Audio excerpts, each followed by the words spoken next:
afternoon. I would like to call to order the City Council meeting for the City of Wheat Ridge, Colorado for December 9th, 2019. If you would please stand with me and pledge allegiance to the flag. I pledge allegiance to the flag of the United States of America and to the republic for which it stands, one nation under God, indivisible, with liberty and justice for all.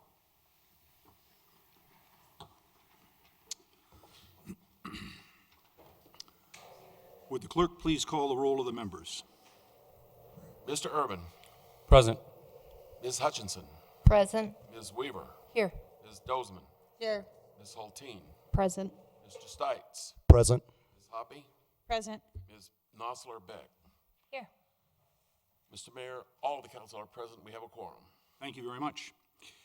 We have an interesting presentation today, I believe, for unit number one. We're glad to have you here. Mr. Goff, do you want to introduce this one for us? Sure, I will, yes. Our Division Chief, Jim Lawrence, is here this evening, and Jim, we're excited about this new video we put together on the renovation of the Unit 1. It was our first police vehicle, and Mr. Lawrence had pretty much everything to do with getting this renovated. So he's going to present the video and explain a little bit what happened. Jim, are you having problems over there? Yeah, I'm not. Sometimes if you hit these, maybe not. Lovely. No screen up there either. Jesse, our videographer, maybe is gonna.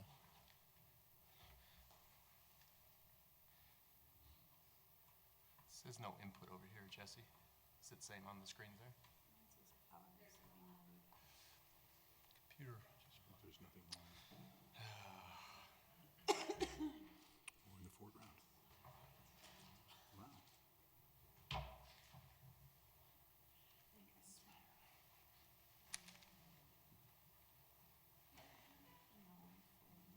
Oh, something.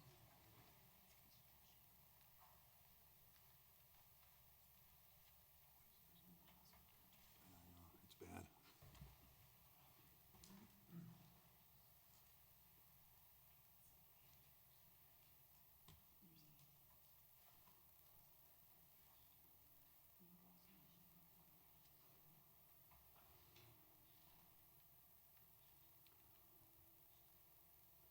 Well, we may need to go out to the parking lot.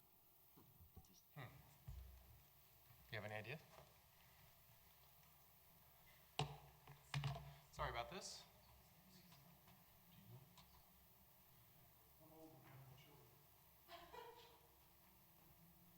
I'm gonna reboot it.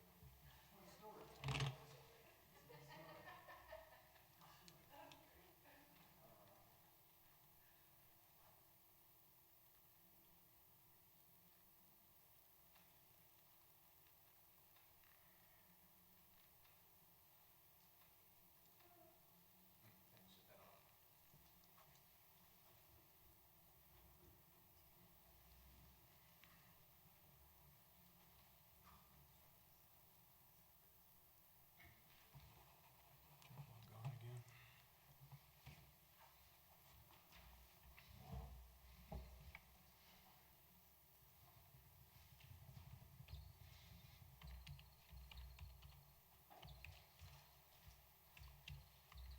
We should be doing that. Is it this? Input detected. I went through all the different sources. So we want that one. Yeah, okay, so it needs to be on that one.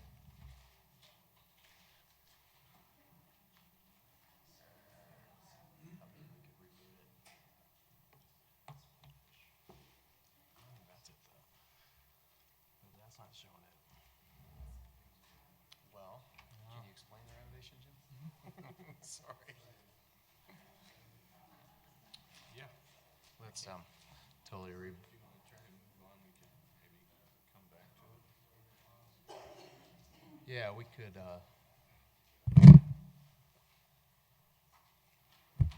Mr. Mayor, do you want to move on to the rest of the agenda, and we'll keep working on this and see if we can maybe play this at the end. We will do that. Okay. And wish you our best of luck. So We will move then temporarily or for a while to the approval of the minutes. You have in your packet study session notes of November 18, 2019. Are there any corrections? Ms. Hoppy. Thank you, Mr. Mayor. I'd like to bring attention to item number 2 in the minutes, the massage business ordinance.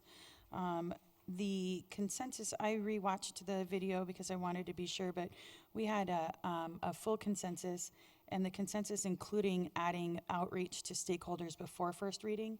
And so I'd just like the minutes to reflect that, please. Okay, and clerk has that correction? I do. Okay, good. Are there any further corrections? Ms. Soltine. Thank you, Mr. Mayor. In the presentation that was given by Foothills that night, I think one of the important things that they mentioned that was left out in the minutes is that they depend on pet licensing for their revenue. So if that could be added as one of the presentation bullet points. Item 1. Yep. Thank you. The pet licensing is a significant portion of their revenue. Yeah, they rely on that. Very good. Okay, are there any further corrections to the minutes? Then with those corrections, we will let the minutes stand approved. We are at approval of the agenda. Are there any modifications to the agenda? And the agenda will stay as presented. We are now at citizens' right to speak. Citizens who wish may speak on any matter not on the agenda for a maximum of 3 minutes. I have a sign-up sheet, and when I call your name, if you would come to the podium and adjust the microphone so it's convenient and comfortable for you, and give us your name, and if you'd spell your last name, give us your address, and the clerk will start the timer after that, and you have 3 minutes. And our first speaker is Chris Chidley and Roger Lesher on deck.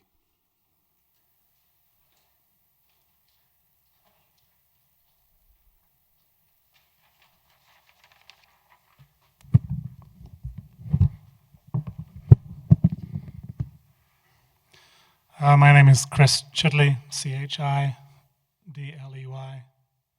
4020 Everett Street, Wheatridge, 80033. I have come here to remind you of a subdivision on 4055 Everett Street.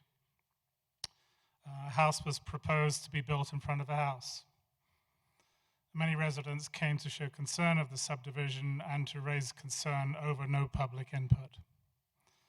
You created an emergency moratorium to halt divisions and give time to decide on what outcomes should be determined for this example and future subdivisions less than 3 lots.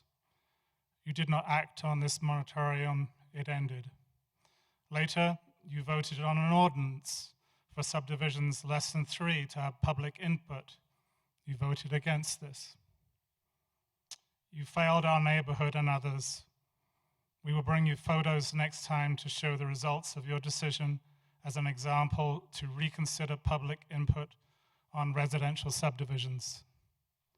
Please reinstate a case study for public input on subdivisions less than 3 lots. I have a separate issue.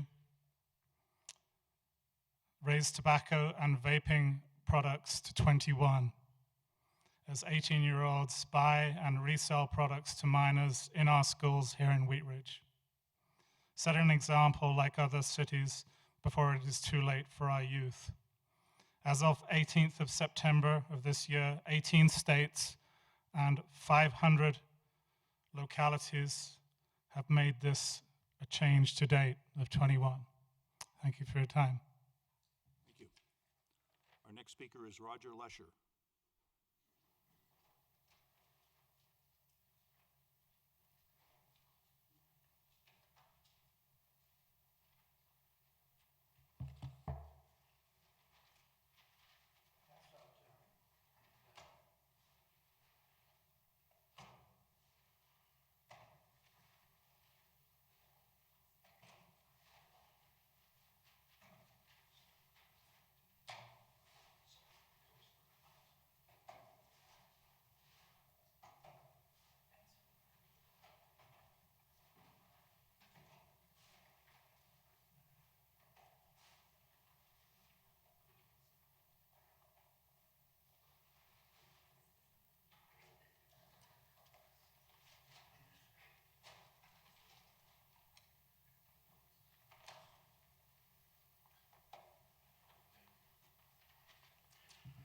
excuse me, Roger Lasher, Loacher, 4599 Carr Street, Loecher.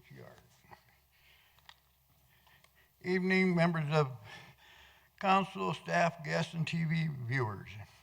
I've just passed out 25-foot tape measures, and what I'd like you to do tomorrow morning is go out to your front yard and measure off 25 foot in front of your house. And that's about what the city of Weaver is going to be doing in the next couple of weeks. They're going to go to all the residential and commercial property owners on Wadsworth, and they're going to start taking or acquiring property on Wadsworth Boulevard.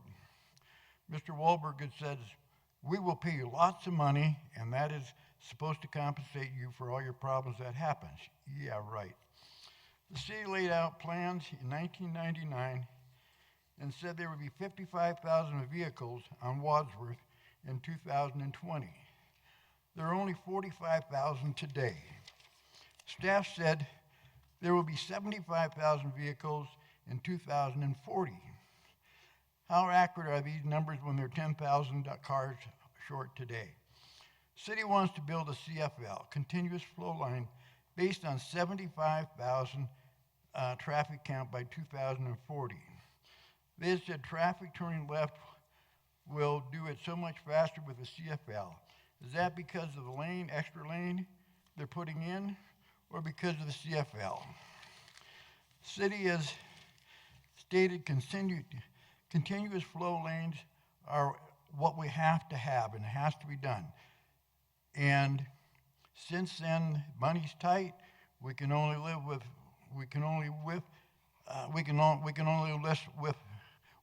without some things. What's driving this project? Want, need, money, lack of money, pipe dream, or someone's ego? How much of your front yard would you be willing to give up for these reasons? Remember, Wadsworth is only busy twice a day, when you're going someplace or when you're coming back. Hold a good thought. I think I got a couple seconds left. I was sitting at my desk today and the phone rings. It's Mr. Lasher. I said, yeah, this is Roger. This is Mr. So-and-so from the engineering department, and we're going to be wanting to talk to you about your property on Wadsworth. And we'd like to meet with you tomorrow or the next day. I said, I'm pretty busy tomorrow, but maybe the next day. And he said, you know, we have to get working on this right away. And I looked down at my desk, and there's a piece of paper, and it said, Wadsworth Boulevard Corridor Study, May 12, 1999. Now, where's the city, or where's this guy been for the last 20 years? We got to get started on it right away. Thank you. And if anybody needs a ruler, I got a few extra rulers, okay? Thank you, and thank you for the tape. That's all the people that I have signed up to speak. Is there anyone here who hasn't signed up who would like to speak under public comment? All right, we will close our public comment, and we will go to, let me check with you, Mr. Goff. How's our AV equipment working? Don't think it's working this evening, sorry. Not sure what happened. Well, we should get the Unit 1 presentation at another meeting if... Yes, we can do that. Okay. Sorry that not working for us tonight.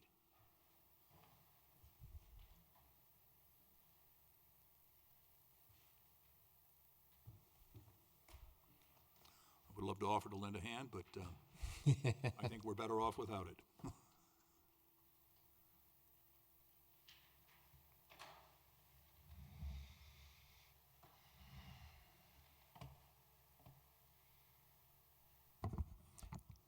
Just want to go ahead and proceed with the rest of the agenda. Okay, we will then go on to agenda item number 1, the consent agenda item number 1. Ms. Hutchinson, would you please introduce this item for us?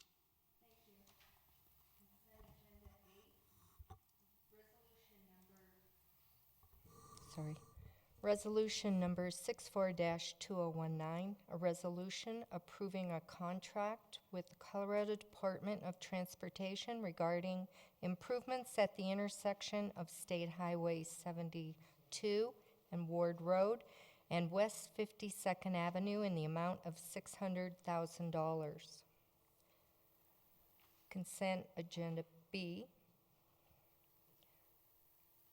is the resolution number 65-2019, a resolution approving the restatement of the City of Wheat Ridge money purchase pension plan for designated police department employees. Thank you. May I have a motion on agenda items number 1A and 1B?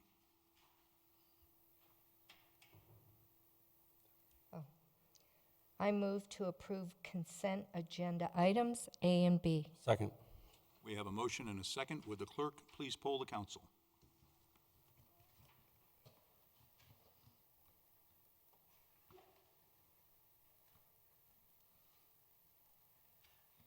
There. How do we do? Did it work? All right, let's try it again. Let's reload.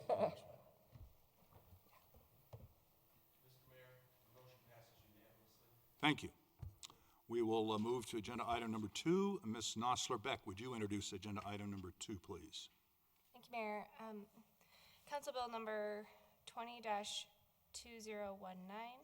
an ordinance approving conveyance of real property to the city of Arvada, and in connection therewith approving termination of an easement agreement and conveyance of real property to the city. The issue is the Mountain Gateway project in the city of Arvada on the west side of Robb Street requires additional right-of-way to construct Robb Street. The city of Arvada is also requesting that easements rights be extinguished. In addition, the Mountain Gateway project will be dedicating property to the city in order to expand the Ridge Road Regional Pond to provide the required stormwater detention. Thank you. This is an ordinance on second reading. It is a public hearing. It's non-quasi-judicial. I'm going to open the public hearing. And can the clerk confirm that this is ordinance number 1678? That is correct, Your Honor. Okay, thank you. Mr. Goff, do we have a staff presentation on this? We do. Mr. Mark Westberg will give a presentation. He had a PowerPoint presentation, but that's not working this evening, so. It was only 3 slides long. Yeah. You know, I So- know that you'll be able to. Clearly, my shortest presentation ever. At least as clear without any slides. Yeah. So in your packets, there's a map that goes with one of the easement exhibits, and it shows what's going on up there. There's a large regional pond up there. It covers an area of like 25 acres. It's just west of the Excel substation that is on the south side of Ridge Road. There's a little private street that's called Robb Street that runs along between that pond and the property to the west. The property to the west is being redeveloped by a firm, a development group called Mountain Gateway is what they're calling their project. It's going to be industrial flex space, similar to the kind of stuff that we've got over on NRTD area. They are going to reconstruct Robb Street and straighten it out a little bit because it's got a really bad curve right at the very south end of it. And so they've got some excess ground. They approached us, it's been over a year ago, I believe, about making the pond bigger and then letting that regional pond serve their needs that they need for their stormwater detention. They will still have water quality treatment on site, but they won't have the detention on site. We've agreed to that request. We've got a couple of things. We have to modify the structure and raise the berm a little bit to accommodate all the water that's coming to that pond. The documents before you tonight are simply to transfer a little bit of the pond property to Arvada at the north end, which is the little sliver of ground that you see on the exhibit. That is necessary for the right-of-way. In order to get Robb Street to line up with the existing railroad crossing, you can't move those. They needed just a little bit of, it's just a couple of feet of pond property there that's not used for the volume of the pond, that'll be used for their street right-of-way to build Robb Street properly as it crosses the tracks. And then at the south end, there'll be some land that they will convey to us with their plat, and that's the second piece of it.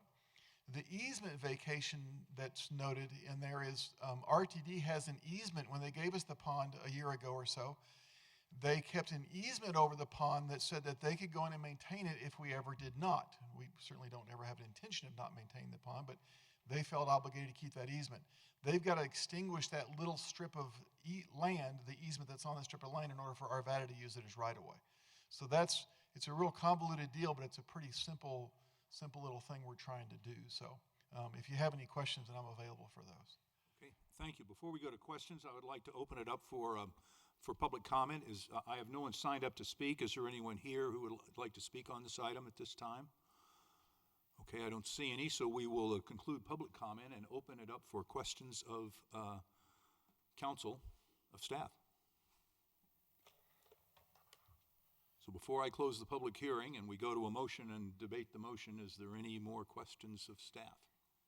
Seeing none, I'm going to close the public hearing and a motion is in order.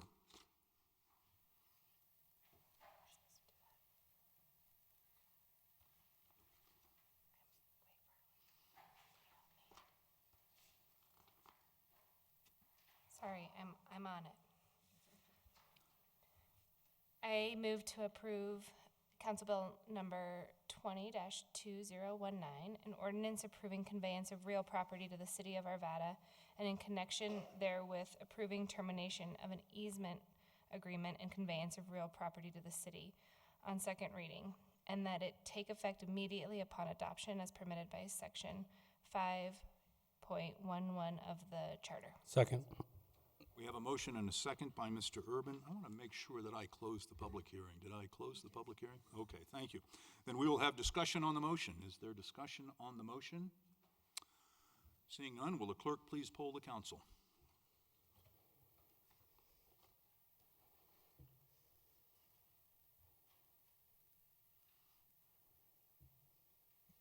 Mr. Mayor, the motion passes unanimously. Thank you. We will go to agenda item number 3, Mr. Stites. Thank you, Mr. Mayor. Council Bill number 21-2019, an ordinance amending the Wheat Ridge Code of Laws concerning contributions to the Police Pension Fund. At issue, the 2020 budget authorized by City Council on October 14, 2019 appropriates funds to increase the city's contribution to sworn employees' pension by 0.5%. For a total contribution of 10.5%. As a current contribution, 10% is specified in the city's code, along with an equal match by employees. A code amendment is necessary to operationalize council's intent. Thank you. This is an ordinance on second reading. It is a public hearing. It is not quasi-judicial, and I'm going to open the public hearing. And will the clerk please confirm that this is ordinance number 1679? It is, Your Honor. Thank you. Mr. Goff, do we have a staff presentation on this? Yes, just briefly, as was read in the issue statement, City Council did approve in the budget an increase in the police pension city's contribution from 10 to 10.5%. In Wheat Ridge, in our code, it specified the exact amount that was from the city's contribution. Our consultants that we use for our pension plan said it's the first time they've ever seen that was actually in the city code. So we're asking that we just clear that language up a little bit and state that City Council on an annual basis can make changes to that amount instead of putting an exact amount in the code. So we are recommending, again, it's in the budget, to increase it from 10 to 10.5. We're hoping to be able to continue to increase it by 0.5% for the next 2 years so that we can remain competitive in the metropolitan area. We did some significant survey work this last year on our benefits and found out we're pretty low in our police pensions. So that's what this ordinance does. Thank you. Before we go to questions of council, I would like to open it up to public comment. I have no one signed up to speak on this. Is there anyone here who would like to speak on agenda item number 3 from the public? I don't see anyone, so we will go to council. Go to questions from council of staff. Are there any questions of our staff? Mr. Urban. Thank you, Mr. Mayor. So, as it relates to our percentage, how do we compare to other cities? And as far as, are we in the middle, or are we at the top, or at the bottom? The average that we most recently determined is closer to about 11.5 from our comparison cities in the metro area. So that's why we're suggesting that we, over the 3-year period from 2020, 21, 22, we increase it by 0.5% each year to get up to what the average is. Hopefully, other cities aren't going to increase it at the same time, but we'll keep an eye on it. But so the average is just about, it's 11.5 to 12%, and as it says here, we're at 10%. And then as far as the strategy of stair-stepping it over a number of years as opposed to just doing it in one fell swoop, why are we stair-stepping it as opposed to doing it all at once? You know, I don't know if I have a good answer for that. It's just, I guess, we're also making some significant changes also to the police pay plan for 2020. We've increased the step 1 and step 7, which is the beginning step and the final step for police officer positions. So we made some significant increases in there too. So just to be financially prudent, we thought we would do these in phases. Okay. Thank you. Any further questions from council? I had a question, Mr. Goff. It looks we're deleting in section 19.54 that we're deleting the employees' percentage paid into the fund, but we're mandating that they make a contribution into the fund. Correct? Yeah. Also, the current code says that the employees' contribution will match the city's contribution, but we're not recommending that be the same for 2020. We're recommending that the city's contribution goes up to 10.5, but the employees stay at 10. So we're suggesting that the ordinance stays more general, that the employees will make a contribution, but we're not stating that it has to be tied to the city's contribution. But they would be required to make some type of. Yes, and that's in the. You'll also approve this evening. Let's see, under decisions, resolutions, and motions, there is a, no, I guess, let's see, did you already approve it? You approved it under consent. Consent was the money purchase pension plan, and that document lays out the employee's contribution in there, that the employees will contribute. Okay. And minor matter, and I don't know that I'm right, but at the end of that first sentence in 1954, it looks like we're striking the comma after that, but we don't provide a period. A period. So we'll fix that before. If you can Yep. Thank you. fix that. So, is there any more questions for staff? Then I'm going to close the public hearing, and a motion is in order. Yes, sir. I move to approve Council Bill number 21-2019, an ordinance amending sections 19-53 and 19-54 of the Wheat Ridge Code of Laws concerning the police pension fund on second reading, and that it take effect 15 days after publication. Second. We have a motion and a second by Ms. Hoppy. Is there discussion on the motion? Seeing none, will the clerk please poll the council?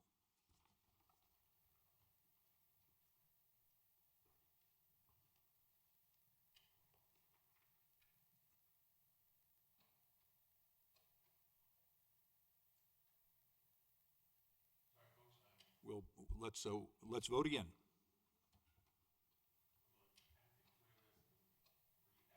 Okay, let's vote again, please.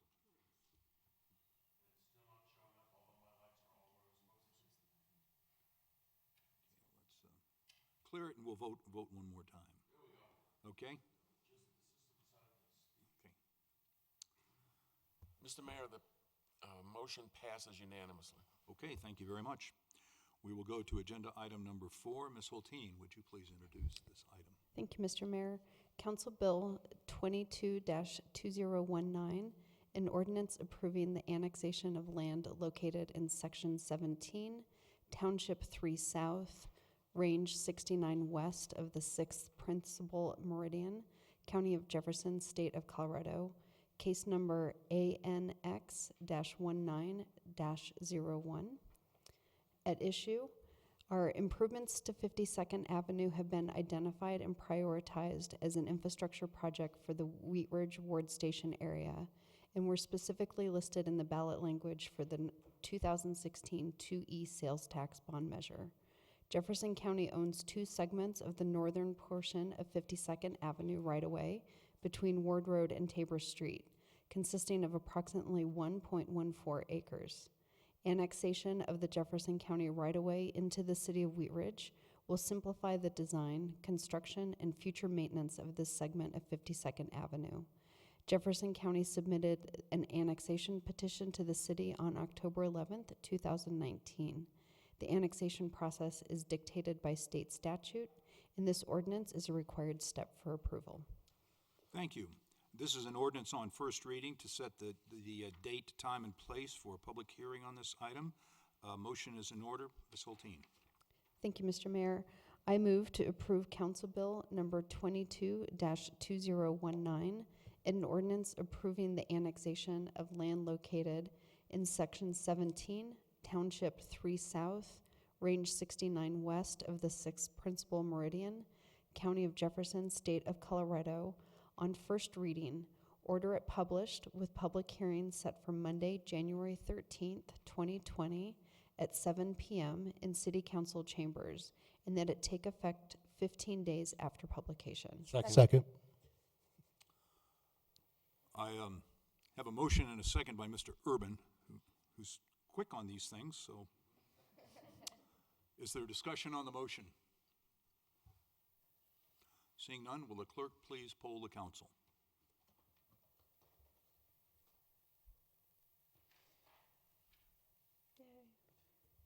Mr. Mayor, the motion has passed unanimously. Thank you. We will move to agenda item number 5. Mr. Urban. Thank you, Mr. Mayor. Council Bill number 23-2019, an ordinance approving the initial zoning of property recently annexed into the city and located in Section 17, Township 3 South, Range 69 West of the 6th Principal Meridian, County of Jefferson, State of Colorado, to industrial employment, i.e. mixed use, commercial transit-oriented development, MUC Todd, and mixed use neighborhood, MUN, case number WZ-1908, 52nd Avenue zoning. This is an ordinance on first reading to set the time, date, and place for a public hearing. Motion is in order. Mr. Urban. Thank you, Mr. Mayor. I move to approve Council Bill number 23-2019, an ordinance approving IE, MUC, TOD, and MUN zoning on property being considered for annexation to the city of Wheat Ridge on first reading. Order it published with public hearing set for Monday, January 13th, 2020 at 7 p.m. in City Council chambers, and that it take effect 15 days after final publication. Second.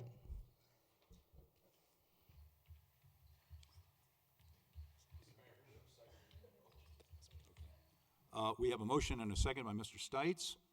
Is there discussion on the motion? Seeing none, will the clerk please poll the council?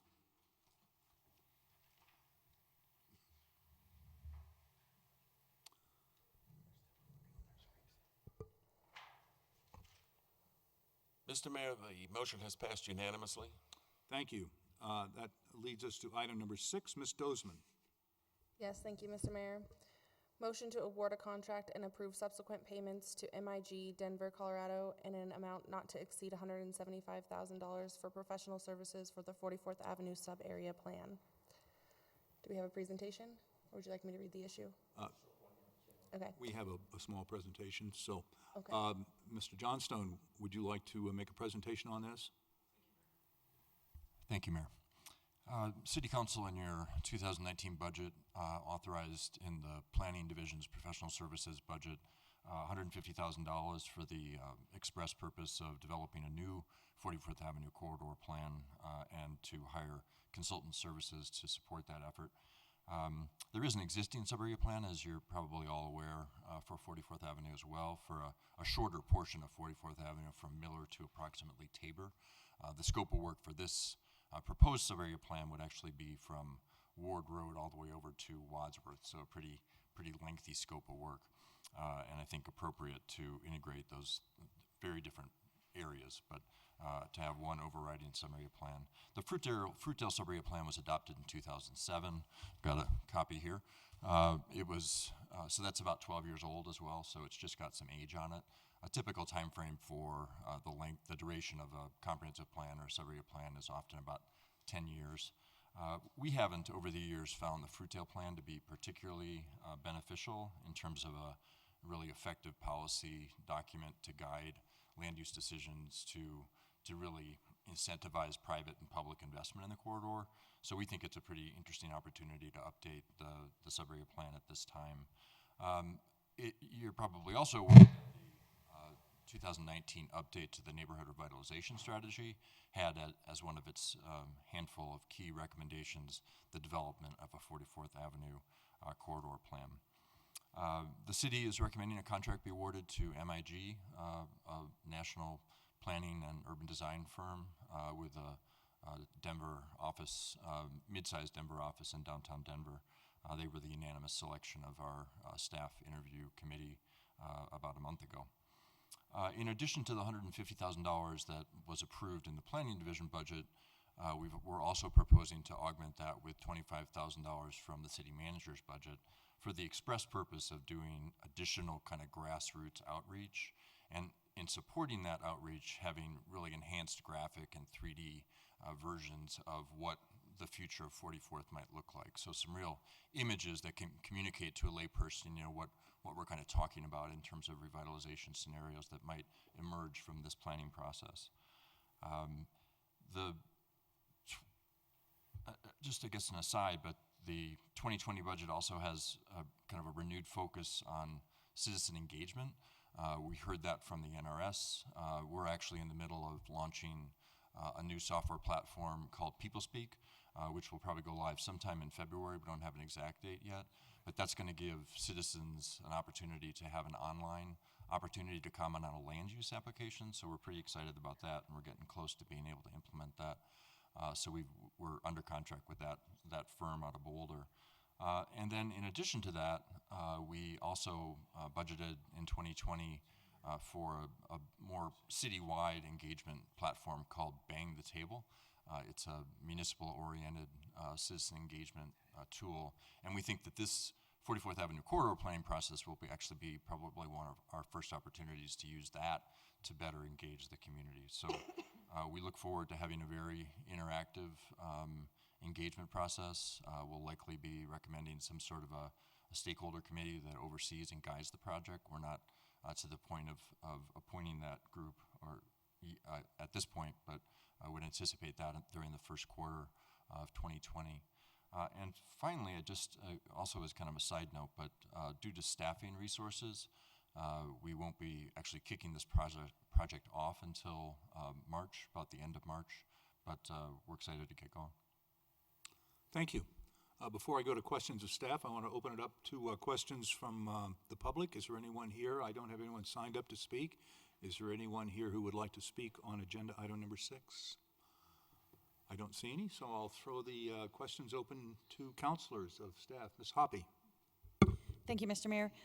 In the description of the tasks and subtask 2.3, it discusses the steering committee chartering, but it really doesn't tell us anything about timing or perhaps the process to choose that steering committee, and so I'm just wondering if there's been some thought put into what that process will look like. It's yes and no. We anticipate probably starting to work on that between now and March so that we can hit the ground running in March. I think we'll work with the consultant to identify what we think are some of the key stakeholder kind of boxes that we need to make sure we check in terms of different constituencies, whether that just off the top of my head, people involved in historic preservation, there's a lot of historic resources there.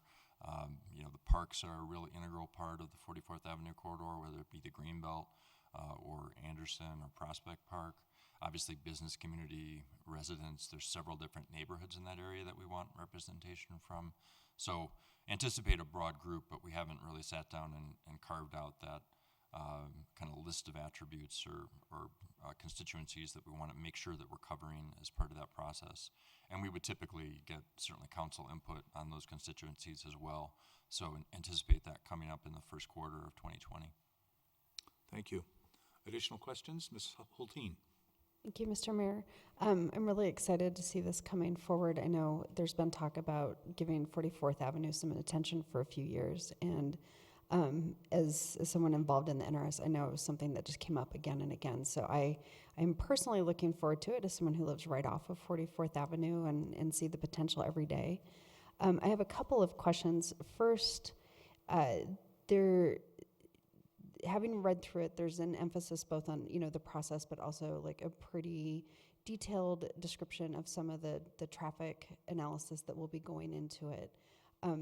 The two questions I have around that, one is, there's a reference to pedestrian activity, but multimodal transportation isn't necessarily specifically named in the proposal, and I just want to make sure that that's something that we're being mindful of. They don't reference the bike ped master plan.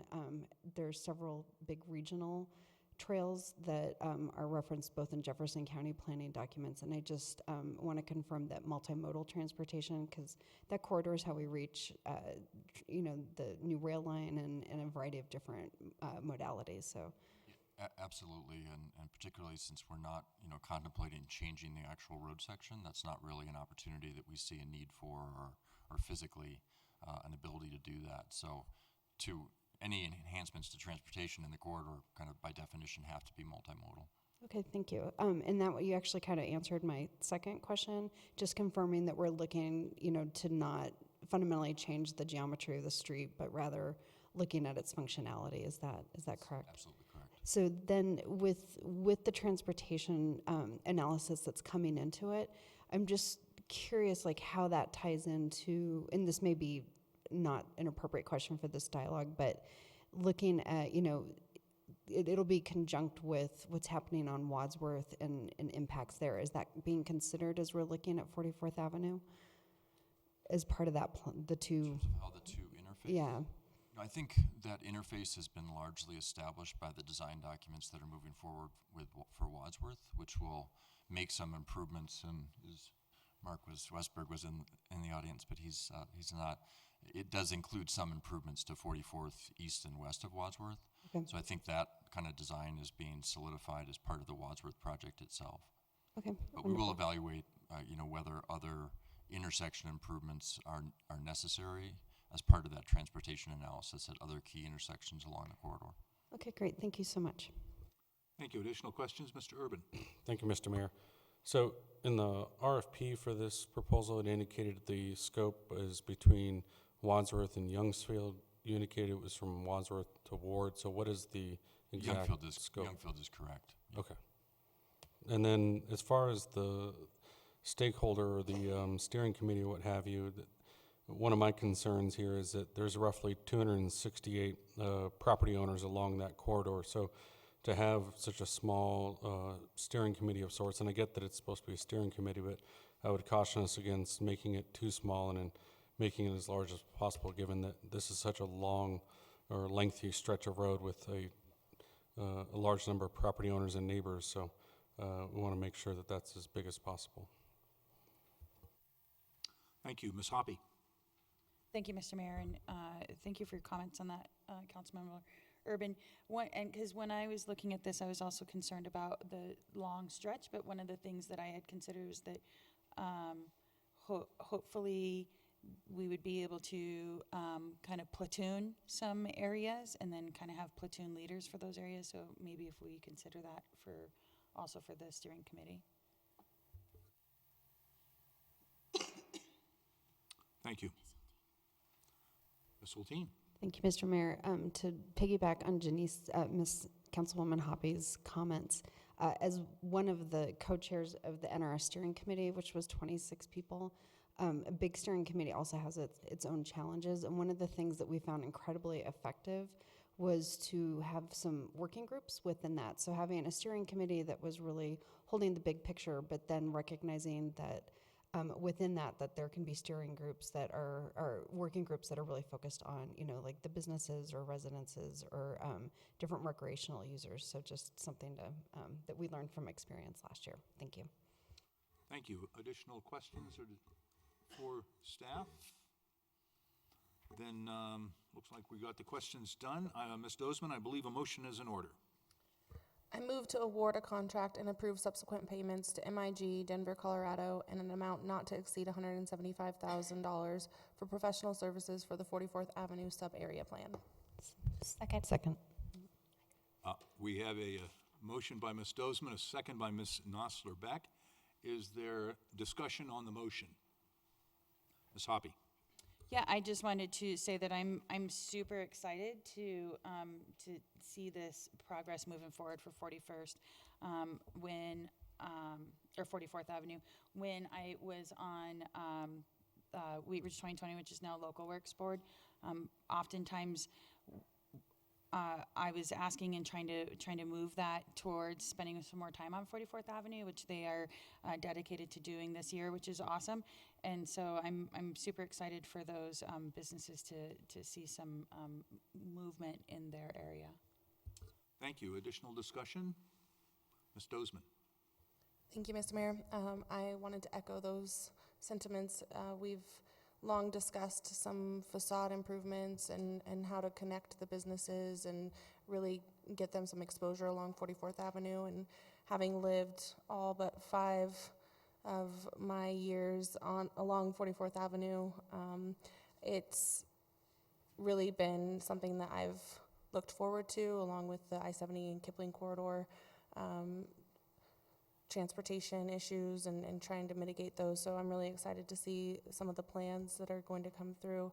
And I just want to thank you for your work on this.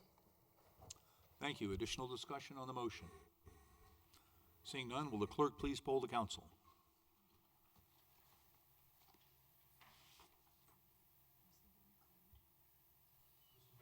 Yes, sir. The motion has passed unanimously. Thank you. Before we get to agenda item number 7, it looks like our monitors are live. Ms. Goff, do you have some good news for us? I think we do. Do you want to do that now? I would love to do that Okay. now. Great. Thank you for your patience. Again, we have Mr. Jim Lawrence here as our division chief, who was instrumental in getting our Unit 1, our first police vehicle, renovated for our 50th anniversary here. So we have a video that our team put together that we're going to share on our social media sites, but Jim would like to show it this evening. And Mr. Goff is very kind because I can turn a wrench about like I can operate IT stuff. So, but I think we are ready to go. And I'll tell you, this is definitely worth the wait. Jesse Johnson, our videographer, put this together for us. And let's just do it.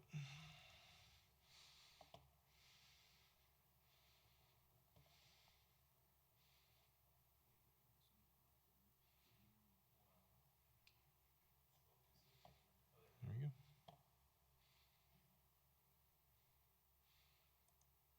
And we don't have sound.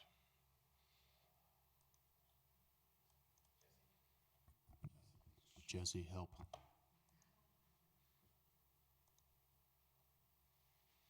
There's a ghost in here this evening.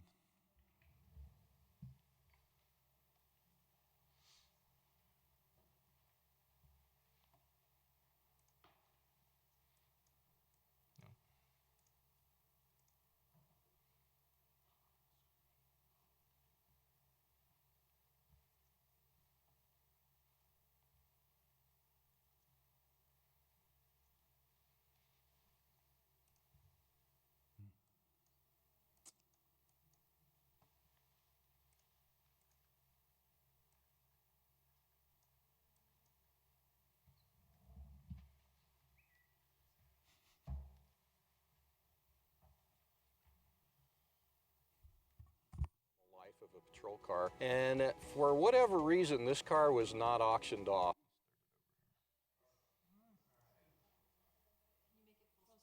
Yes. Unit 1 was the Wheat Ridge Police Department's very first police car. The Wheat Ridge Police Department and the city have a history, and part of that history is Unit 1. This was a great opportunity for us to restore the vehicle and represent it, so to speak, back to the community 50 years later from when it was originally assigned to the police department and originally went in service.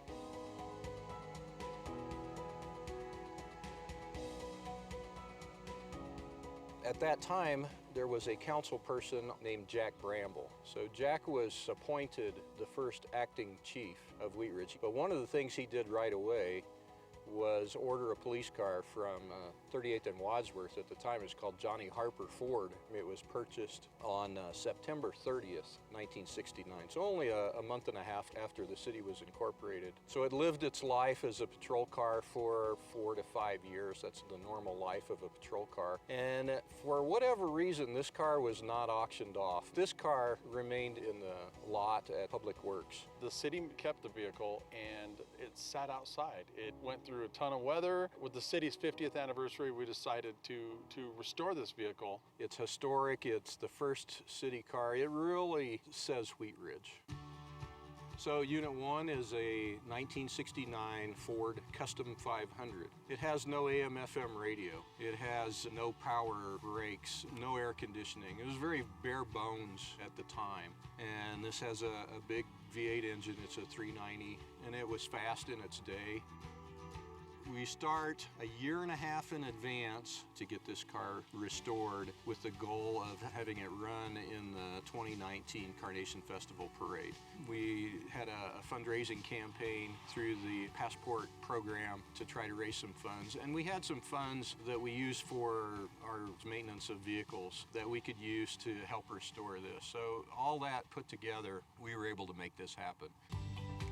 The restoration was challenging at every level. The interior was completely shot. It was mouse and squirrel eaten away. The interior was falling apart. The outside was rusted in spots, and it's got a lot of Bondo.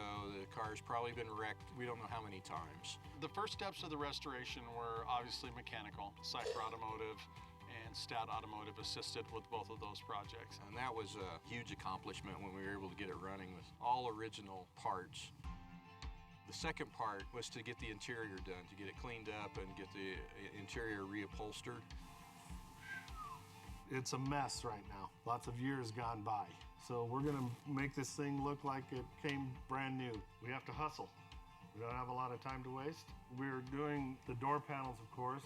We're making new upholstery for the seats. We're gonna tear out all the padding. We're gonna tear out all the covers.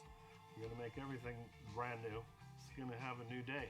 You know, I have a lot of respect for what the policemen do and the firemen. We like to do our best. A little bit of luck, we'll have it done.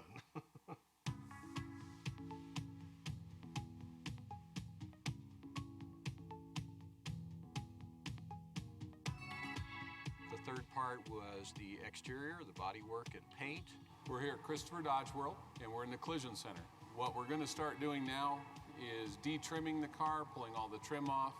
Then we'll start to strip this old paint off, start doing the body work, starting getting it prepared for paint. Biggest challenge, this is an older car and it takes older tools. Some of the clips, some of the fasteners, some of the trim is no longer available. So trying to figure out all those pieces. Just to be a part of our heritage, part of our community. This car has been in Wheat Ridge since the mid-60s. So today we are mechanically stripping the exterior of the vehicle. As we start to remove all the paint and the old bodywork, you can kind of tell there's many paint jobs on this one. So we start to find old bodywork in areas where things need to be repaired. So first we're going to get this down to a good base and get everything stripped, and then we'll begin the bodywork process. Pretty exciting. Start taking off 20 or 30 years worth of paint jobs, you start to find out what the history of the car is, what's been done, what hasn't been done, how many paint jobs there are. Looking forward to seeing what this car looks like when it's all done. Today I'm just gonna weld up some holes for you guys, get John grinding, have him start doing some Bondo work, fix some of the prior stuff that was repaired wrong back in the day up to specifications of today's repair standards. Just a whole restoration complete on a car that's, you know, 10 years older than I am can just be challenging right there. I mean, so we just welded up the holes so we can get a nice conventional new age repair done on the panel. Next step for that will be grind that down, make sure it's flush, feel it, then Bondo it, sand the Bondo down and glaze it, sand the glaze, clean everything, seal it, base it, clear it, buff it, put it back together, give it back to you guys. After it's all prepared, sanded, blocked, and cleaned, there is a color tinted sealer that is put on, and then the color itself. When you finally get the color on it, it starts to look like a real car again, and that's when it starts to get exciting. You start to see that, hey, this is really gonna look cool when it's all done. We're here today at the city's 50th anniversary Carnation Festival Parade, and we've brought Unit 1. We're super excited to show this car off and let the community take a look at Wheat Ridge's first police car. This is what we've been waiting for to get this car ready. It's been about a year and a half to get this car to where it is now. The plan was to have it ready for the Carnation Festival Parade, and we made it by about 3 days to spare. Great. Thanks for bringing Unit 1 out. It's a pleasure. It's a real source of pride for our community to have this vehicle back in service, and we hope that it reminds people of the terrific roots and the terrific history that we have in our city, and that we maintain our history as we move forward into the future. I cannot believe what a great job they did on this car. It looks awesome. The lights even work. It's amazing. I don't know, there was so many people that were cheering and clapping and whistling. I think they're really proud to see that car. It felt great to get the appreciation from the community. Yeah, we worked hard on it, but everybody worked hard on it, and I think the community deserved that. They really gave us a great standing ovation when we drove by. The day was awesome. There was a lot of people asking questions about it. There was a lot of people giving thumbs up, applauding the car. We have a lot of pride in it. It took a lot of time, a lot of patience, a lot of work, a lot of organization. But it was a really cool feeling to see the community's response for the first time, seeing this vehicle 50 years after it went into service. There was actually people in attendance at the parade that remember this vehicle. So to see their response was absolutely incredible. It was a really cool experience. This is a city car. We want to maintain it. We want to use it. It's not just going to sit in a museum. We're going to use it. We're going to drive it to events. It's going to be part of the program. I actually drove this car when I first started. It's kind of funny to drive this car again. It just really feels good that we've accomplished something and we've saved something for the future of the Wheat Ridge Police Department and the city. It's important to preserve pieces like this because it's part of our story. It's part of our history. A lot of pride. It's a super cool feeling to know what we started with, the challenges that we faced, that we pressed through, and to see what it is today. I think history means a lot. It means a lot to this community. It means a lot to the department. Our police department has always recognized that we are a part of a bigger concept. There's the past, the present, and there'll be a future. And all of our employees will be a part of that. We look to the future by looking at the past.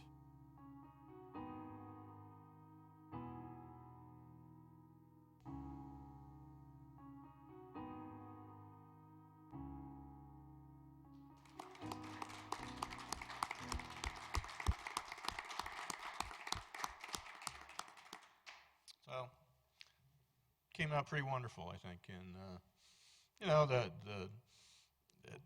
like I said, it was very nice of Patrick to say that it wasn't me. It was everybody. It was the whole city that got behind a great project, and you know, paid off at the parade. I think the good part was that I got to drive it in the parade. So. Absolutely. He was just worried it was going to make it to the inn without smoking and starting on fire, and well, it did, right? It's an old car, and it still has issues, and we're going to continue to work on those. I'm waiting till the budget kicks in for 2020, so that we can get some heat and defrosters in there. Then it can be a wintertime car. Right now, it's a summertime car. Just in the details, right? Yeah. Thanks, Jim. Thank you. Jim, thank you very much. It's very good. Congratulations, and we look forward to seeing Unit 1 around town then. Thank you very much. Okay, we will go to agenda item number 7. This is a motion to approve the at-large elected city official mayoral appointment to the Wheat Ridge Urban Renewal Authority Board. At issue, the members of the Wheat Ridge Urban Renewal Authority, the authority, are appointed by the mayor, subject to approval by a majority vote of the entire city council. Former council member Christy Davis served on the authority representing the at-large elected city official seat. Ms. Davis's city council term expired on November 18, 2019. I am requesting a motion from a member of council to appoint Janice Hoppy to fill this vacancy. I move to approve the at-large elected, wait, is that the right one? I move to approve the at-large elected official mayoral appointment of Councilmember Janice Hoppy to the Wheat Ridge Urban Renewal Authority Board. Second. Second by Mr. Stites. Is there discussion on the motion? Ms. Weaver. I would just like to see a change. The renewal authority is spelled incorrectly. There's lacking a letter in the title. Okay. We will look for that change in the spelling. Is there any additional discussion? No, there's no additional discussion. Would the clerk please poll the council?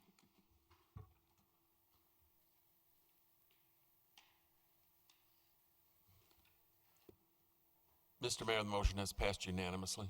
And I thank you for that. That concludes the agenda items that we have before us. We will go now to City Manager's Matters. Mr. Goff.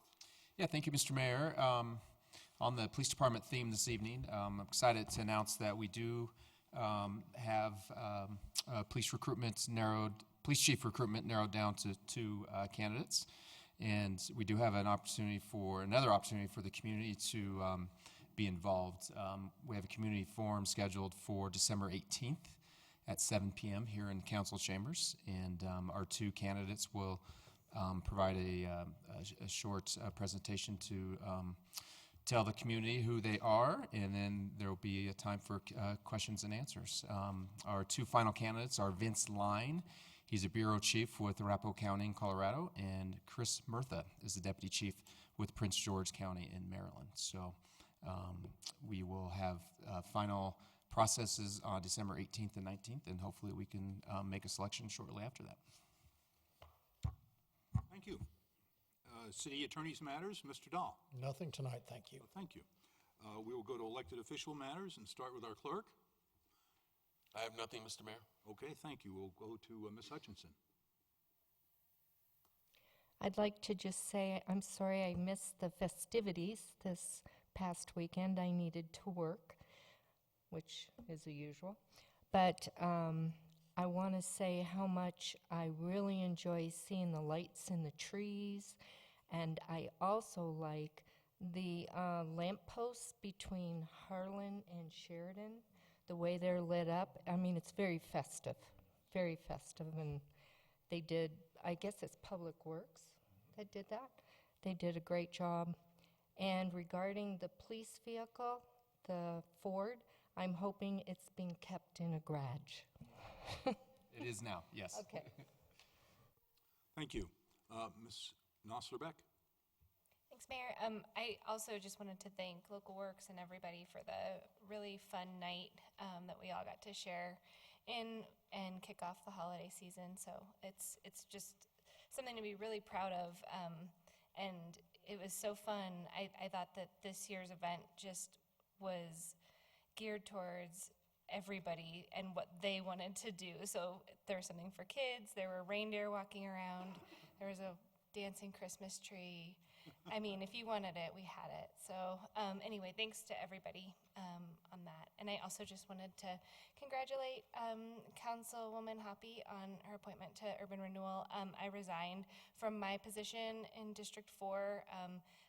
That board comes with a lot of responsibility, and I'm sad to not be on the board anymore, but I know that Councilwoman Hoppy is going to do a great job there, and I'm excited, and I hope people get their applications in for the Urban Renewal Board for District 4.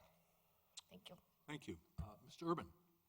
Just wanted to say thank you to Local Works and the city staff that participated in the tree lighting ceremony, and really appreciate all the hard work for that. Thank you. Terrific. Ms. Dozeman? Yes, thank you, Mr. Mayor. I was also at the holiday celebration on Saturday. We had a lot of fun, so we've been going every year for several years now. So it's a fun tradition, and kids had fun making slap bracelets and roasting marshmallows for s'mores, and seeing, Santa walk around, and got to ride on a horse-drawn carriage. So it's really a great event. So I wanted to thank the City of Wheat Ridge and also Local Works. But as parade chair of the Carnation Festival, I also wanted to thank Jim Lorenz and Wheat Ridge Police Department for all of their hard work, trying to get exposure for fundraising for Unit 1, but also making sure that it was ready for parade day. I know we were really pushing it and I was getting nervous, but like that was our, you know, our grand feature for the parade. So I wanted to say thank you and for all of the hard work, and it was beautifully done, and we were really excited to have it in the parade. So Thank you. Glad we didn't have to hook it to a team of horses. Right. Ms. Weaver. Nothing, thank you, Mr. Mayor. Thank you. Ms. Hulteen. Thank you, Mr. Mayor. I too am just incredibly impressed with the Unit 1 preservation or restoration. I'm going to get in my car tonight after this meeting and be really disappointed. I also, yeah, I do have heat. I also I had a great time at the holiday festival as well, and I also made my way over to Ritual Craft this weekend to have my picture taken with Krampus, so you can really get a and Amanda and I, yeah, it's, but I really want to remind people, we have so many great places in our city to do your Christmas shopping, and a lot of them are locally owned, and I want to call out in particular Tulare at 44th and J is a really darling little boutique shop, and it's shockingly affordable. And I literally usually walk out of there with 3 times more things than I intend to get.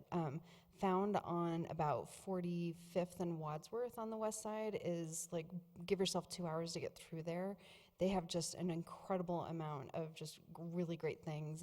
4 Seasons, we have great places to shop. Ritual Craft, I know it's a quirky place, but they've got really beautiful plants and like home decor stuff. So I really encourage you guys spend your holiday money locally because we all benefit from that. Thank you. Thank you. Mr. Stites. Thank you, Mr. Mayor. I'll just echo everybody else's sentiments about Saturday night. I think it was a first-class presentation. Local Works always does a great job with all their presentations, and Saturday was no different. Had a lot of fun. So did my family. And I'll echo Ms. Hulteen's sentiments about spending your holiday dollars locally. I think that all of our businesses can benefit, and our community will benefit as well. Thank you. Thank you. Ms. Hoppy.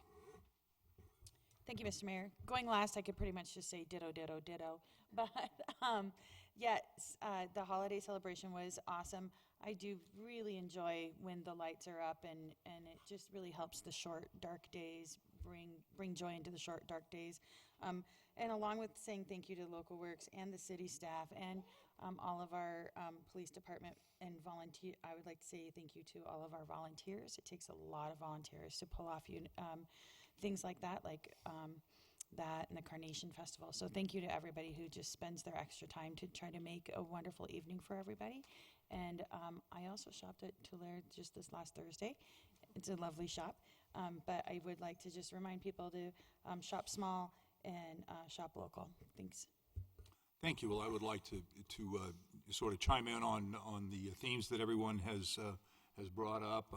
Thanks to everyone who had a hand in Saturday night's tree lighting. It was a great success. I think it's a great event, and we have great volunteers and people that put those things together. Shopping local helps your neighbors that own shops and live in this community to be able to afford to be here. And so I hope you will take an opportunity to patronize those shops over the holiday and all year long. We're going to have, schools are going to be getting out soon for the holidays. I hope everyone is very, very, very careful driving. It's the darkness is on us now, but please be careful as you drive. Drive slowly. Watch out for pedestrians and those little kids that are out there, because they're getting really excited for Christmas. So with that, happy holidays to everyone, and we will adjourn our meeting. Thank you.